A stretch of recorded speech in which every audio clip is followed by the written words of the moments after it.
Share your story. Tell us what happened. Well, first of all, I just want to thank everybody, you know, all of the kids out there. And for me, this is bigger than a black and white issue.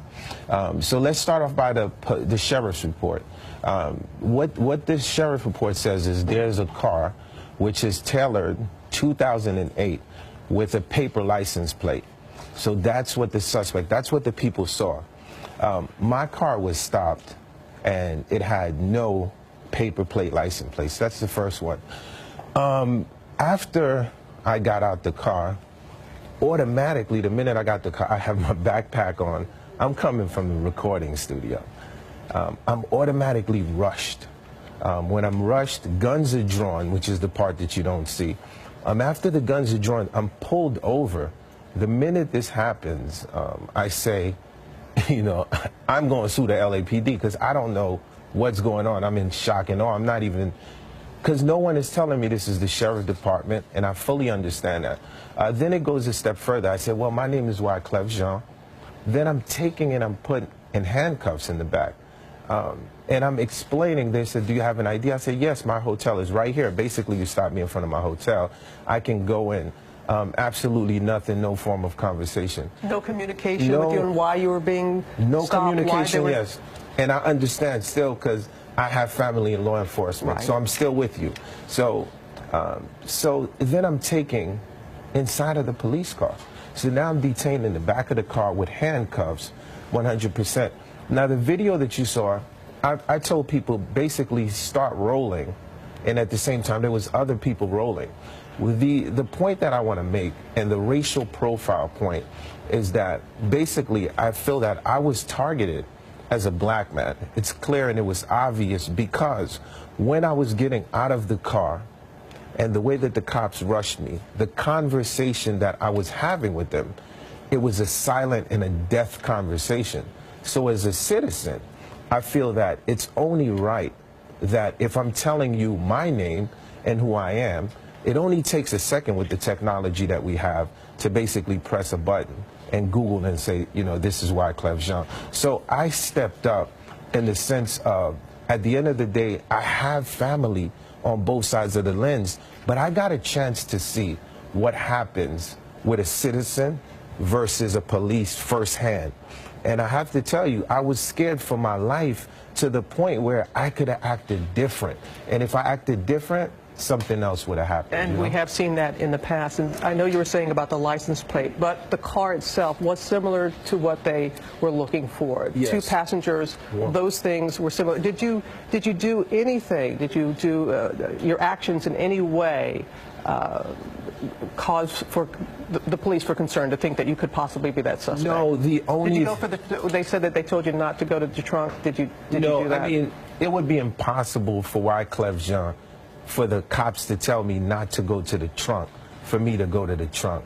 But once again, it shows you like the judicial power of one person versus another. So basically, I'm alive to tell my story, right? And my story is not a citizen versus police or police versus a citizen. It's the idea of how can citizens trust police. So in order for citizens to trust the police, yes, we must apply the law, but in applying the law, we have to find judicial which is fair for the citizen. So if I'm telling you my name and I'm saying to you that I am not that person, once you put me in cuffs, what do you think happens when my daughter sees me in cuffs and I tell her when the police stop you, this is how you have to act. You have to be civil, you cannot curse, and she sees her dad doing all of this on television, and at the same... you were civil the whole time. That's right. I was civil the whole time. I mean, you saw me. I was very civil in conversation. Let me, we have a legal analyst, Dan Abrams, and I want to bring him in and ask him a question here. Dan, the police, they say they were just following due process. Yeah, I mean, look, the facts become critical here, but let's be clear on something. Wyclef has every right to be upset, every right to be outraged. He was pulled over wrongly for something that had nothing to do with him. But now let's evaluate it through the police prism, right? You have a gold car that they're looking for, an older gold car with a female driver and a passenger, male, wearing some sort of bandana. The actual suspects are captured 4 blocks away. Does that mean that they got it right? No. But does that mean that what they did was improper? Also no. I think one of the critical factors, and I'd like to know from Wyclef, is when he was pulled over in those 6 minutes, did they tell him why, what they were investigating? Because I think that's crucial in terms of police procedure. You heard, did they tell you why? Yeah, definitely. So the number What'd one, they say to you? Yeah, the number one thing is when I was pulled over, and when I got out the car, I was not told why. So if I'm not told why and guns are drawn on me, how am I supposed to react? That's one. Number two is also when I'm handcuffed now, I tell the officer my name. Absolutely no reactions. Then I'm put inside of the car. Not until I'm put inside of the car and I'm in cuffs, 6 minutes, I'm told, okay, there was an investigation. And so it's basically, at that time they told you. yeah, so could you imagine, like, what could have happened within that 6 minutes if you roll up on me and I don't really know what's going on? So at the end of the day, I do believe in law enforcement doing their jobs. This is not a conversation about Wyclef versus the police at all, but it's a conversation about treating citizens rightly. So was the police doing their job? Yes, the police was doing their job, but the part of the job that they did not do right is the idea of me being a citizen and the idea of putting me in cuffs. Yes, I don't only have the right to be upset, I have the right to basically challenge the judicial system as a citizen. Yeah, and you answered Dan's question, and Dan, also you realize that there is a broader issue here. Yep, there's no question that this is part of a broader discussion that needs to continue to be had in this country. But I think that as we have that discussion, let's talk about the lines, right? Let's not just say because someone is pulled over and it was a mistake, as it turns out, that therefore police did wrong or did bad.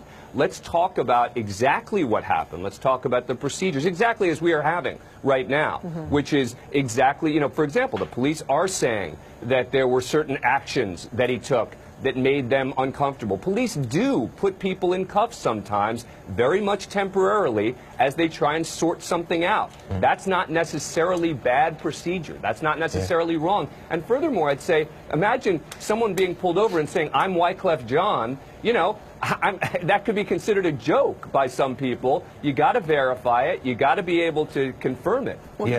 And to Dan's point, definitely, I verified that, who I was. And the other point of what's going on that I want Dan to understand is, at the end of the day, I'm not saying that the police did wrong. The part of the issue in the long conversation that we have to have is how do we establish real relationships with the police and the citizen. So Wyclef is alive. So as a person that is alive, I'm telling you I got out the car, Dan, and I'm telling you I did nothing wrong. I kept my backpack, my hands was down, I was cuffed, I never went in the trunk. So whoever tampered with that information and said Wyclef was in the trunk, he went in the trunk when they asked him. I mean, this is LA, there's cameras, so the sheriff department have to also be very careful about the information that they're saying. There's going to be a formal investigation. Thank you for Thank having you this so much. very important Thank discussion. you. Appreciate that. Thank you.